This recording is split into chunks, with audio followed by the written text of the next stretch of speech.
Breaking news, parish orphans and retrogrades. It is being reported that Bishop Vigano, Archbishop Vigano, has been summoned to the Vatican. Former U.S. Nuncio Carlo Maria Vigano writes the Vatican CDF has, in a June 11th letter that no one seemed to know about until today, summoned him to trial on June 20th, which is today, and in Italy it occurred 7 hours before our time. The letter accuses him of schism, according to Michael Haynes, of denying Pope Francis's legitimacy and rejecting Vatican II. Now, this is a tricky situation. This is a sticky situation because parish orphans and retrogrades, that which he's accused of is certainly public knowledge. And there have been many times that I've, in my 6-year podcasting career, looked to Archbishop Vigano as a paragon of faithfulness. But we have a real issue with authority when he has said essentially Vatican II may be demurred from. He said that Pope Francis's pontificate is invalid. He says these things with a kind of certitude. And remember, I'm reminded by Anthony Stein, 3 weeks ago, the timing is a little bit key here. He accused Pope Francis of, pedophilia. Wow. So I will say this as an opener. If you're going to go Roman, then expect the Romans to come back at you. And if you're going to go Roman, you would better be right. I'm not weighing in on whether or not Archbishop Vigano is correct or incorrect, but he's saying these things under his own name, under his own face. He's publishing, Vatican II is wrong, Pope Francis isn't Pope, and Pope Francis has a track record in some way. It was more insinuative than anything, but it was direct, of pedophilia. So if you're going to go Roman, you got to be correct. And the problem is that in the Roman Catholic magisterium, there's just no way to know in real time whether or not he's correct about one or two. I mean, we don't believe that councils can be dogmatically incorrect. And yes, Vatican II's this whole Vietnam. I'm not getting into that Vietnam in this show. I've dealt with Vatican II in countless other shows that I should link to this one where I really get into the nitty-gritty of it's one of the 4 or 5 non-dogmatic councils, but here's why we do have to be careful about just saying openly subversive things against it. Same thing with Pope Francis. I mean, to say I'm sure he's an anti-pope in real time, well, of course, that pope/anti-pope, whatever the Schrodinger's cat pontificate of number 266 turns out to be, true or untrue, pope, of course he's going to come back at you with an excommunication. And then you kind of splash the pot by saying, also, this guy's a pedo. So my response for you today is, well, this had to happen. If Bishop Strickland, Joseph Strickland, got the book thrown at him for much less, now he wasn't being excommunicated. He was being essentially deposed as bishop. But if he got the book thrown at him for the very paltry little that he said, of course, this is happening to Archbishop Vigano. I'll go through the actual documents and we'll talk about it as the show gets underway. But I want to remind all of you really quickly to subscribe to this channel if you're watching. Please, we're trying to hit a goal of 100,000 subscribers. And if you're not subscribed, you can make a difference. Please subscribe and click the notification bell. If you want to support the show, you get tons of good stuff on Locals and Subscribestar if you give us 10, 15, 20 bucks a month at either Locals or Subscribestar, one of which is we meet on Wednesdays for a Lord of the Rings reading group. I come to you on Saturday or Sunday with a behind the scenes, my house update, stuff like that. Lots more stuff throughout the year. You're just in much more regular contact with Rules for Retrogrades. Become a Locals or a Subscribe Star patron today. It's really helpful, and it's good stuff for you. If you want to just support TimothyJGordon.com, you can donate. That's different. That's donative. And finally, I would say that on TimothyJGordon.com, if you click on enroll, we have amazing class offerings that you should take this summer and pick a few courses. They're $75 each. The only one that's not $75 begins on September the 11th. It's a One Flesh marriage work course, and it's for you and your spouse because, let's face it, none of you were given a real Catholic marriage class. None of you were. I wasn't giving a real one. And if anything, you were taught opposite truths. So this One Flesh marriage class is going to meet once a week on September 11th on Wednesdays. You can enroll today. It's $175, and we're gonna get into the nitty-gritty, how to get over your marital spats and your crisis of patriarchy in your household. Also, go to realestateforlife.org if you live in a blue state. Get out of your blue state, get to a red state today. Okay, so here's the decree. It's an extrajudicial penal trial, considering the mandate given in Article 1, subsection 2, the superfluous prior investigation, the decision of the Congress for the Dicastery of the Doctrine of the Faith on May 10th, 2024, concerning the initiation of the extrajudicial penal trial relating to this dicastery, the decree of June 3rd, which appointed the judge of the trial, the assessors, and the notary officials of the dicastery, by the present decree, summon Monsignor Carlo Maria Vegano to present himself today, or earlier today, along with a valid identification document on June the 20th, 2024 at 3:30 p.m. at the Palace of the Dicastery for the Doctrine of the Faith, home to many really wild all-male parties at the Holy Office there. Remember that. That's a fact. So that the same may take notice of the accusations and evidence concerning the crime of schism of which he has been accused, public statements which result in a denial of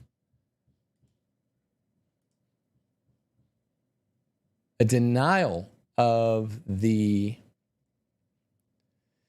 elements necessary to maintain communion with the Catholic Church, denial of the legitimacy of Pope Francis, rupture of communion with him, and rejection of the Second Vatican Council. The accused is advised that he has the faculty to appoint an advocate or procurator whom he trusts in order to be defended or represented in the present trial, and that if he does not, one will be appointed for him. Sounds like American court, does it not? The accused is also advised that in the absence of an appearance of a written defense, which must be forwarded to this dicastery by June 28th, well, that doesn't make any sense because that's 8 days after he's summoned. He will be judged in his absence. It is so noticed. That's kind of lenient that he can wait until June the 28th. That's the English version of that document. Here's so the Italian there, and now let me read to you the exsurgedomine.it, which is the song that we play at the beginning of every Rules for Retrograde. So that's funny. That's the website, exsurgedomine.it. The dicastery for the Doctrine of the Faith has informed me, this is a letter by Carlo Maria Vigano, with a simple email, of the initiation of an extrajudicial penal trial against me with the accusation of having committed the crime of schism and charging me of having denied the legitimacy of Pope Francis, of having broken communion with him, and of having rejected Vatican II. I've been summoned to the Palace of the Holy Office on June the 20th in person or represented by a canon lawyer. I assume that the sentence has already been prepared, given that it is an extrajudicial process. I regard the accusations against me as an honor. So he's staying strong. I haven't really weighed in on this. So he's not surprised. He's not surprised. You guys shouldn't be surprised. He regards the accusations against him as an honor.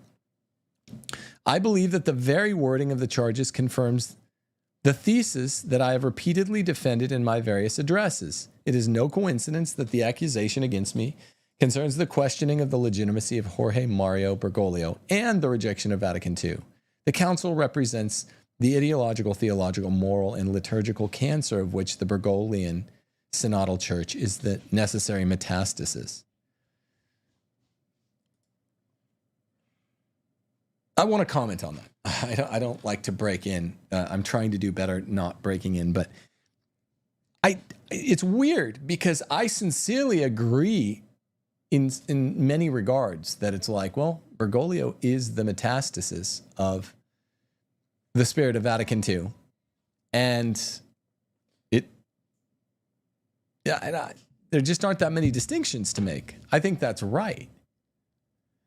But he's so confident that there can't be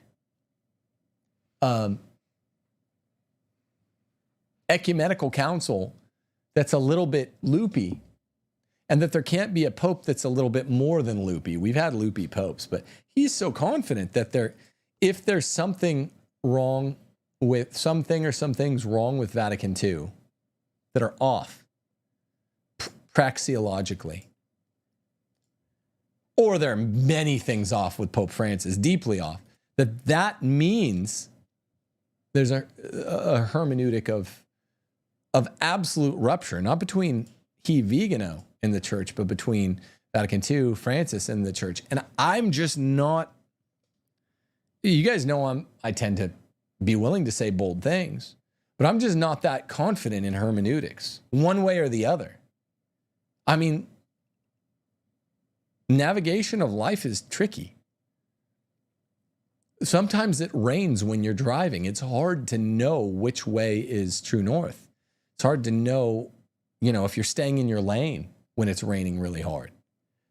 I'm not a guy known for like agnosticism on difficult questions, but I'm just, the fact that Carlo Maria Vigano is saying, hey, yeah, I celebrate the charges against me, they're in honor, that makes me worry for him. Not because I'm certain he's wrong about any one of these charges he's leveled, but rather because what if he is? What if he is? I don't know. I'm not saying anything that you guys haven't heard me say before. It's just like Vatican II is wonky. There's some really questionable passages. Really, really questionable passages in Nostra Aetate. I went through those recently with classical theists. Really, really, really ignored liturgical theology, deliberately overlooked liturgical theology in Sacrosanctum Concilium. There's some sus passages in Gaudium et Spes, and there are some strange passages in Lumen Gentium that even Lumen Gentium 25 on the pontificate seems odd to me. And then you guys particularly I don't have such a big problem with Dignitatis Humanae. I think Thomas Pink gives a really, really satisfying account of that. But a lot of you guys think Dignitatis Humanae is questionable too. I'll throw it in the questionable category. It's questionable. The radicals might be right on this. I mean, who knows? I don't know. I don't think the radicals are all right. It's like the most radical can be right some of the time, but not usually. The mostly radical can be right a larger percentage of the time. I don't know how it works out. The normies are almost never right at this point, but then the semi-normies might be right some of the time. I'm just not sure what he is to do, given an excommunication, if he's wrong in hermeneutically, in interpreting maybe a scourge that maybe God sent the post-conciliar era of the church as a punishment, and it's like, well, maybe God says, well, technically this is valid. I'm kind of just giving you guys what you asked for. And yeah, there are collective punishments. And yeah, the apotheosis of it is Francis. So I don't even think he has to be wrong, Vegano, in order for, I don't think he has to be wrong in this thesis he just presented. Like, wow, Francis is the apotheosis of Vatican II.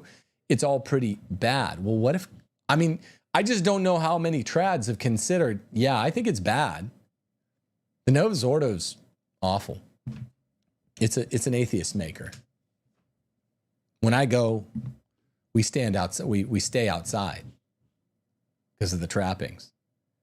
Kneel in the grass. And we're taking, I mean, everyone has their own workaround. I don't care about what yours is, but you have your own workaround because the Novus Ordo is so bad. But what if there's so many passages in Scripture where God's like, yeah, give them the government they deserve, a tyrant. Give them the scourge that they deserve, a plague. Give them the culture that these people warrant, a culture of death. This is what they asked for. Give it to them. That would mean that Francis and Vatican II are valid. And if they're valid, even if they're stinky, then Vigano's out of luck. I don't know what he appeals to. He goes on. It is necessary for the episcopate, the clergy, and the people of God to seriously ask themselves whether it is consistent with the profession of the Catholic faith to passively witness the systematic destruction of the church by its leaders, just as other subversives are destroying civil society. Globalism calls, we all empathize with this notion. Globalism calls for ethnic substitution. Bergoglio promotes uncontrolled immigration and calls for the integration of cultures and religions. Globalism supports LMNOP plus ideology. Bergoglio authorizes the blessing of SS couples and imposes on the faithful the acceptance of Homo sapienism, while covering up the scandals of his protégés and promoting them to the highest positions of responsibility. Globalism imposes the green agenda. Bergoglio worships the idol of the Pachamama, writes delirious encyclicals about the environment, supports Agenda 2030, and attacks those who question the theory of man-made global warming. He goes beyond his role in matters that strictly pertain to science, but always and only in one direction, a direction that is diametrically opposed to what the church has always taught. He has mandated the use of experimental gene serums, which cause very serious damage, death, sterility, calling them an act of love in exchange for funding from pharmaceutical companies and philanthropic foundations. His total alignment with the Davos religion, WEF, is scandalous.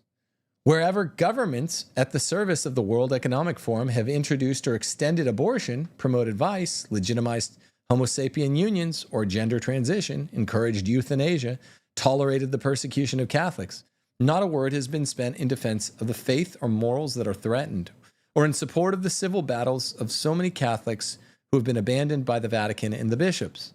Not a word for the persecuted Catholics in China, with the complicity of the Holy See, which considers Beijing's billions more important than the lives and freedom of thousands of Chinese who are faithful to the Roman Church.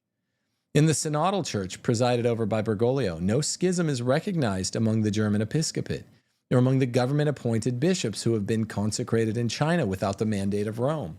Because their action is consistent with the destruction of the Church, and therefore must be concealed, minimized, tolerated, finally encouraged, in these 11 years of pontificate, the Catholic Church has been humiliated and discredited, above all because of the scandals and corruption of the leaders of the hierarchy, which have been totally ignored even as the most ruthless Vatican authoritarianism raged against faithful priests and religious small communities of traditional nuns and communities tied to the Latin Mass. Now, this is what I said as I opened. Vigano's claims ideologically sound true. They have the ring of truth.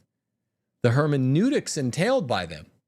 In other words, what does this set of ideological claims mean for the legitimacy of not just Francis or Vatican II, but the legitimacy of the church? That's a hermeneutical question. I don't know.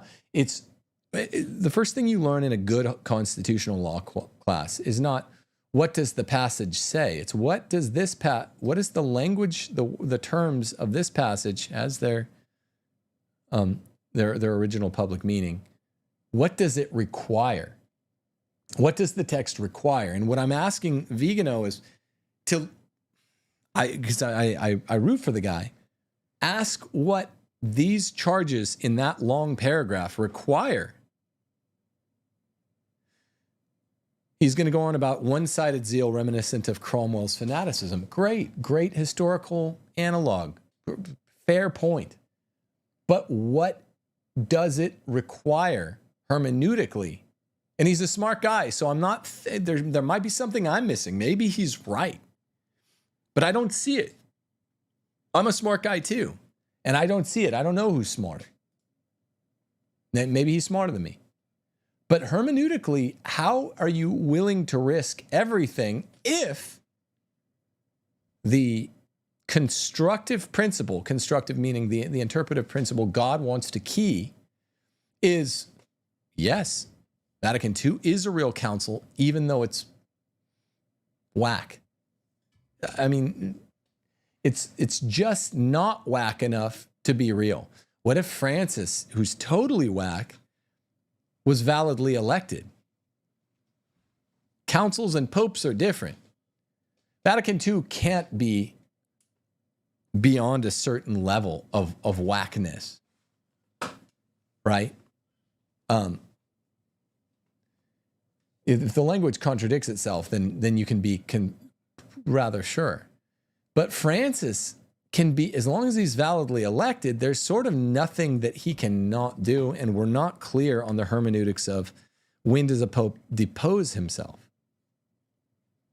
So Vigano has just been, I don't want to say radicalized, like I haven't rooted for the guy, but radicalized over the last 6 years, almost 6 years in fall. And it's like, as one of his fans, how are you so sure, Archbishop? How are you so... No, I know about all the claims, the WEF religion, Francis's complicity, everything. I agree. I get the ideological claims. I make them every show that I talk about Francis. It's like, hey, he does this stuff. But how are you so sure what it means in the historiography of salvation history? Because gosh, as I remember Lincoln, not a fan here, said, as I remember that God is just, and I think about my country, I tremble, or something like that. As I remember salvation history, its many twists and turns throughout both Old Testament and New Testament, there are times when God gives us what we ask for, what we deserve. He doesn't always give us mercy. Sometimes it's justice. And punishments are collective. So I don't know what... Someone out there, I defy you to answer. I mean, right now in the chat, what if everything that has been allowed in the permissive will of God, not that he wants it, but he's permitting it, since, call it the middle of the 20th century, call it the 1930s. Pick your stuff. Pick your pet peeve, Theologie Nouvelle, the theology before Theologie Nouvelle, Rahner's Council, Vatican II, the spirit of Vatican II, the 80s in which I was born, the 90s, 2000s, culminating with Pope Francis, Sankt Gallen Mafia, Lavender Mafia, Windswept House forces who did whatever to JP2 and Pope Benedict, and then culminating with, hopefully this is us hitting bottom with Francis. What if that is all a divinely allowed scourge? Which is kind of my theory of the case. Then Vigano seems to be out of luck. What's the answer? I'm not saying let me say it one more time. I usually tell you stuff, hey, take this to the bank. Here I'm saying I'm not sure I know, but what if that's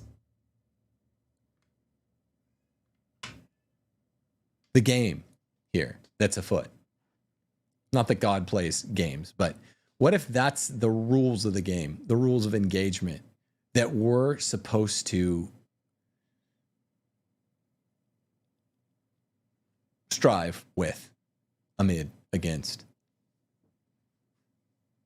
Then this guy with goodly intents that agrees with me in terms of his ideological formulation of the problems of the last 100 years, comes to vastly disagree on that one little hermeneutical turn. Well, but what if we're supposed to suffer this?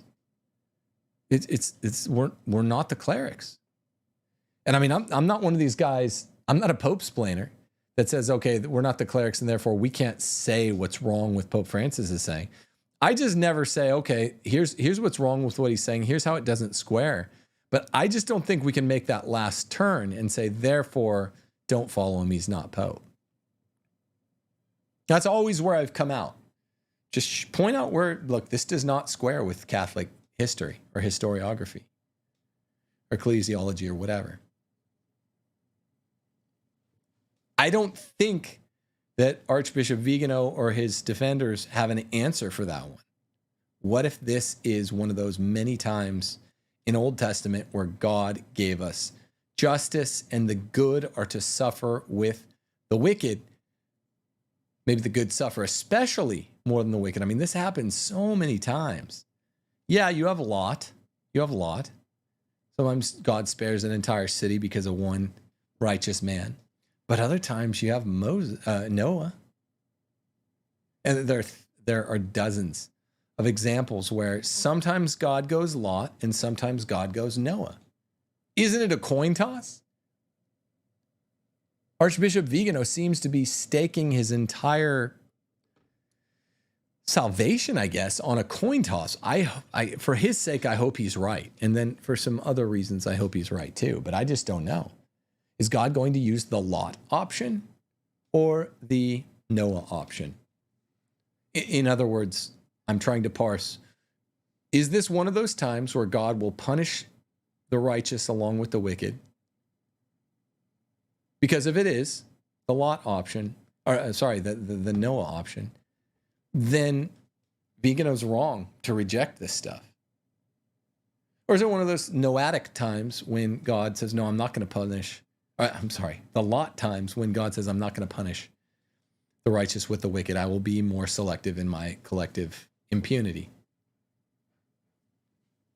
If so, then Vigano's right and good for him. And I guess fortune favors the brave.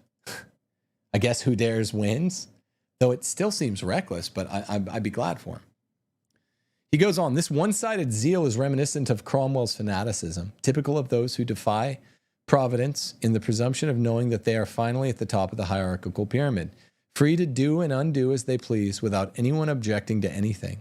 In this work of destruction, this willingness to renounce the salvation of souls in the name of a human peace that denies God is not an invention of Bergoglio, but the main and unmentionable purpose of those who used a council to contradict the Catholic magisterium and to begin to demolish the church from within in small steps, but always in a single direction, always with the indulgent tolerance of culpable inaction or culpable inaction, if not the explicit approval of the Roman authorities.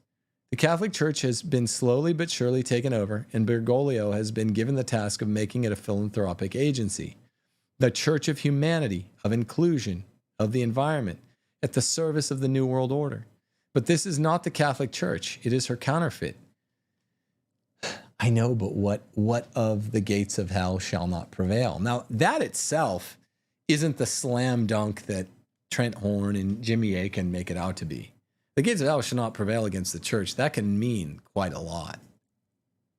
That's a hermeneutic conundrum in and of itself. That doesn't mean, therefore, no matter how false the church looks, even if the Pope says there are four persons in the Trinity, it can never be wrong or something, or it can never have been wrong with a hidden, concealed elect. I mean, I think a hidden, concealed elect is possible. I just don't know. He goes on, the resignation of Benedict XVI and the appointment by the St. Gallen Mafia of a successor in line with the diktats of Agenda 2030 was intended to allow, and has succeeded in allowing, the global coup to take place with the complicity and authoritative support of the Church of Rome. Bergoglio is to the Church what other world leaders are to their nations, traitors, subversives, and final liquidators of traditional society who are certain of impunity. Bergoglio's defect of consent, vitium consensus, in accepting his election is based precisely on the evident alienity of his action of government and magisterium with respect to what any Catholic of any age expects from the Vicar of Christ and the successor of the Prince of the Apostles. Everything that Bergoglio does constitutes an offense and a provocation to the entire Catholic Church, to our saints of all times, to the martyrs who were killed in odium fide, and to the popes of all times until the Second Vatican Council. Okay, so I guess Vigano, who I think everyone in this audience has cheered for him, I guess he's just aligned, cast his lots with Sede-vacantists. I don't know what to say. I don't want you guys to, by a kind of incrementalism, just be like, well, I guess I'm a Sede-vacantist now because I've been following Vigano as a kind of pope, which is, I guess, why we shouldn't do that. And he's kind of incrementally announced he's a Sede. I'm not a Sede. I agree with every one of his complaints against Francis, and I think against Vatican II as well. But I'm not a Sede. I'm a minimalist. It's not the cope that the Sedes say it is. He goes on, this is also and principally an offense against the divine head of the Church, our Lord Jesus Christ, whose sacred authority Bergoglio claims to exercise for the detriment of the mystical body, with an action that is too systematic and coherent to appear to be the fruit of mere incapacity. I agree there. I agree. I've said this many times. In the work of Bergoglio and his circle, the Lord's warning is put into practice. Beware of false prophets who come to you in the guise of lambs, but who are ravenous wolves at heart. I am honored not to have, and indeed I do not want, any ecclesial communion with them. Theirs is a lobby which conceals its complicity with the masters of the world in order to deceive many souls and prevent any resistance against the establishment of the kingdom of the Antichrist. In the face of the dicastery's accusation, I claim, as successor of the apostles, to be in full communion with the Roman Catholic Apostolic Church, with the magisterium of the Roman pontiffs, and with the uninterrupted doctrinal, moral, and liturgical tradition which they have faithfully preserved. The problem here is that it's hermeneutics once again. The Church simply never sorted this out. So that, as the saying goes, their lies and my lies were never settled. We never settled accounts on how ecclesiology works. Many of us thought that you can't claim as a successor to the apostles to be in full communion with the Roman Catholic Apostolic Church, the magisterium of the Roman pontiffs, with the uninterrupted doctrinal, moral, liturgical tradition faithfully preserved, and say, a fortiori, by myself, I reject this council and this pope. I have said the council's a little fishy, the pope's a lot fishy. But the difference, and you might say, well, what's the difference between saying that, well, you can't make an act of the will and say, well, I trust only to myself. I'm not saying that's like Martin Luther, because the Martin Luther story is fake. He was really never ostensibly a believing Christian. I've done shows on this. And he really was the one that wanted all the change. But I am saying that even if Vigano is different from Martin Luther, better than Martin Luther, okay, it's still not going to get him into heaven if my patchwork minimalist hermeneutic of a question that's never been settled is correct. And that's not because I want him out. I want him in. But my hermeneutic is more like, I think God can test the hearts of the faithful by saying, who will suffer with a bad pope in a bad post-conciliar time without nominating themselves. Again, I sound like one of these pope splainers when I say this, like mini pope. I kind of hate that, but I'm not calling him Luther. I'm not saying that noticing the funkiness and the unidirectionality of Bergoglio's movement, direction of travel is not fishy. It is. It's extremely fishy. And it's not very subtle. You got to be an idiot to not notice this. But I just don't think that the church has settled our ecclesiology to a sufficient degree to allow us to, in a non-Martin Luther way, say, this is out of line with this to the extent that I'm just going to not follow.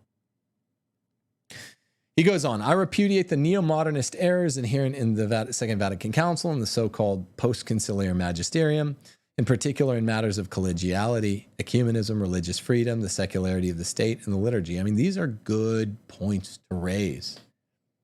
But you got to raise them rather than just raise your participation in the church to the ground. These are good points that need questions that need answering. Agreed. But you have to wait patiently. You have to persevere patiently. That's what I thought. He says, I repudiate, reject, and condemn the scandals, errors, and heresies of Jorge Mario Bergoglio, who manifests an absolutely tyrannical management of power, exercised against the purpose that legitimizes authority in the church, an authority that is vicarious of that of Christ, and as such must obey him alone. This separation of the papacy from its legitimizing principle, which is Christ the high priest, transforms the ministerium into a self-referential tyranny. These are good points. These are even better points than the ones in the previous paragraph about Vatican II. But what if we're supposed to I mean, it's just a what if, man. What if we're supposed, no Pope's planning from me, just what if we're supposed to persevere in the ways that we can, a la Rules for Retrogrades, bold yet obedient Catholicism, or something like that. I'm just asking the question. Don't get mad at me. I like Vegano, but I'm just asking the question here. What if our Lord wanted a kind of bold yet obedient Catholicism, and this is a test? Are you going to lose faith in the process? No, maybe not. Maybe Vegano's right, okay? But that's to say, that's a bold claim. I don't think he is. He's an outright Sede. Yeah, I always have said I'm 99% sure the Sedes aren't right. They have a philosophically coherent worldview. That doesn't mean it's correct hermeneutically. It's philosophically coherent. That doesn't mean it's correct. So if you're endorsing him and quibbling with me in the comments, that literally, because I like all the things he's saying aside from the hermeneutical leap he's making to interpret historiography into Sede-vacantism. Well, then I don't follow. I'm not there. I don't want to be excommunicated by a maybe pope. How about that? He says, no Catholic worthy of his name can be in communion with this Bergoglian church. Well, that's really above our pay grade, and I do a lot of stuff. I flirt with a lot of propositions that are technically above my pay grade as a layman, but that's literally above our pay grade to decide whether or not this pope is so odious, he's very odious, that I'm not going to be in communion with him. I just am if I'm in communion with the whole lineage of Peters. So he says, no Catholic worthy of the name can be in communion with this Bergoglian church because it acts in clear discontinuity and rupture with all the popes of history and with the Church of Christ. There's a little tension in the claim here because the post-conciliar popes are squinting toward Bergoglio. So there's a little bit of a tension between the last two claims he's made. There's a lot more I could say, but I won't. He says, 50 years ago in that same palace of the Holy Office, Archbishop Marcel Lefebvre was summoned and accused of schism for rejecting Vatican II. His defense is mine, but now you're defending Lefebvre after saying you're a Sede. These aren't even the same position, Archbishop. These are two positions that are in direct contradiction of one another. Lefebvreism and Sede-vacantism, they argue. His defense is mine. His words are mine, and his arguments are mine. Arguments before which the Roman authorities could not condemn him for heresy. Lefebvre, by the way, signed every one of the Vatican II documents. I'm not saying he wasn't a good guy, but he wasn't a perfect guy. And he signed the documents, then later seems to have lied about signing the documents. And guess what? There were fathers and prelates there at the council that had the chutzpah, the intestinal fortitude to say, no, I'm not going to sign. They're allowed to do that. Sign or don't sign a constitution. He undersigned every one of those bad documents. Lefebvre did. He's one of the authors. In a constitutional text, there's a primary author, the draftsman or draftsmen, very small minority, less than 1%. And then there's the secondary authors. All the undersigners become secondary authors of a constitutional text. Lefebvre is literally an author of all those texts you just found objectionable. So I know that's not philosophically coherent. The Roman authorities' arguments before which the Roman authorities could not condemn him for heresy, having to wait instead for him to consecrate bishops so as to have the pretext of declaring him schismatic and then revoking his excommunication when he was already dead. The scheme is repeated even after a half-century has demonstrated Archbishop Lefebvre's prophetic choice. In these times of apostasy, Catholics will find in pastors faithful to the mandate received from our Lord an example and an encouragement to abide in the truth of Christ. Depositum custodi, according to the apostles' exhortation, as the time approaches when I will have to give an account to the Son of God of all my actions, I intend to persevere in the bonum certimen and not to fail in the witness of faith, which is required of each one who, as a bishop, has been endowed with the fullness of the priesthood and constituted successor of the apostles. I invite all Catholics to pray that the Lord will come to the aid of his church and give courage to those who are persecuted for their faith. Carla Maria Vigano, Archbishop, June 20th, 2024. The feast day of Saints Silveri Pape et Martyris. Wow. I mean, look, I don't know that he's out of luck. I also invite all Catholics to pray that the Lord will come to the aid of his church and give courage to those who are persecuted for their faith. And I mean, the book of Psalms also has that passage that the Lord examines the heart. So you'd like to think that even if the hermeneutical answer to all these questions I've just raised is he wanted us to persevere and obey while sort of, you guys call it recognize and resist, something more like that. Well, even in that case, he's like, okay, so Vigano failed that kind of last hermeneutical test, but he's a really good guy. And all of his points about the ideology of Ratzinger and of Pope Francis and the Pope Francis Church are good enough. And he was offended enough that it just, you know, he didn't intend to be wrong about the hermeneutical question.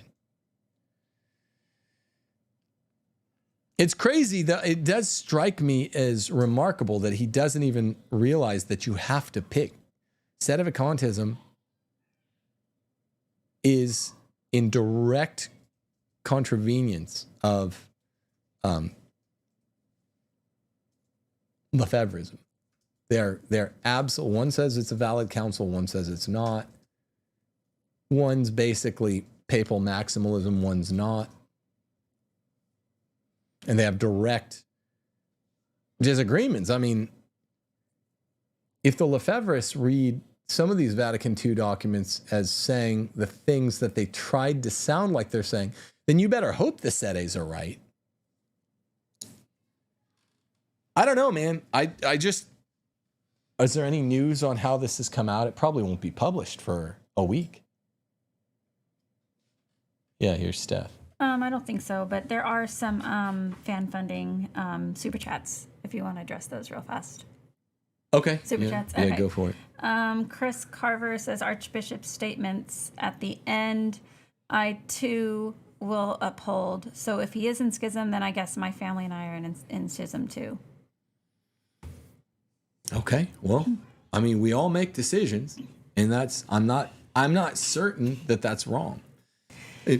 It's philosophically very close to incoherent, but I'm not certain it's wrong. I never said I'm 99% sure Sede-vacantism is wrong. For your sake, I hope that 1% pans out, or whatever it is. King Patriarch wrote, what happens if the clergy occupying the Vatican no longer hold the Catholic faith and excommunicate those who are faithful to tradition? Well, they're not doing that. They're not like, look, if I get excommunicated, having said, look, I'm 51% sure or more that Bergoglio is Pope Francis, so don't act otherwise. Let's go on the preponderance of the evidence. And I'm more than 51% sure that the Vatican II documents, while having a wicked intent, made sure to mind their textualist P's and Q's. They're not going after me. They're not going after, they're not going after Anthony Stein or Taylor Marshall. They're going after only the guy that's declaring ipso facto. Yep, I know Pope Francis is a fake pope. I know Vatican II is a fake council. That's not out of line procedurally. Now, you might say substantively. I mean, that's very, very storied in the history of Roman Catholicism. If some guy says a council is fake, you got to throw him out.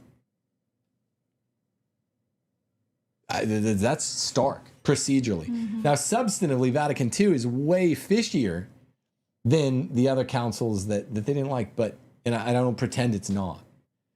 That's substance versus procedure, but procedurally, it's like, yeah, I mean, this is just a duh.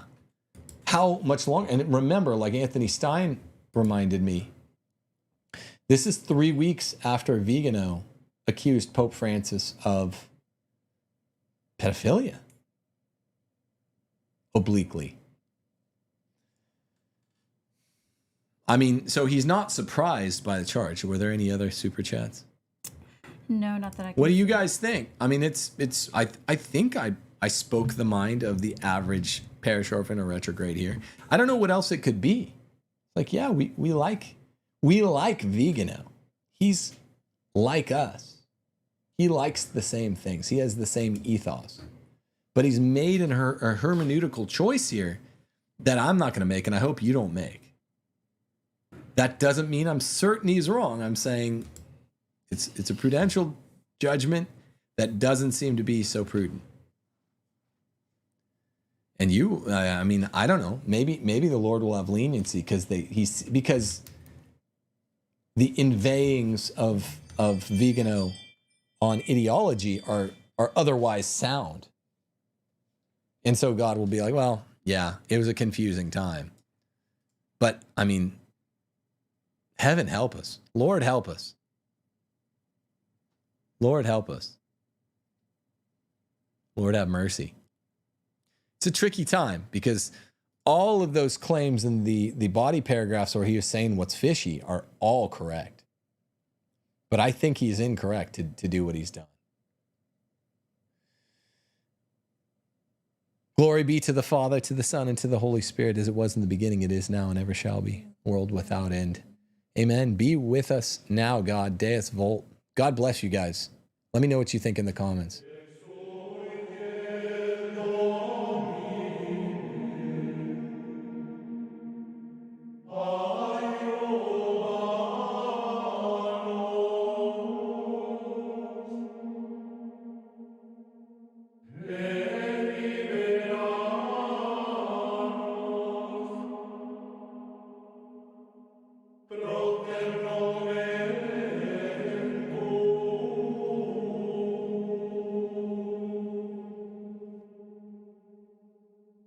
Deus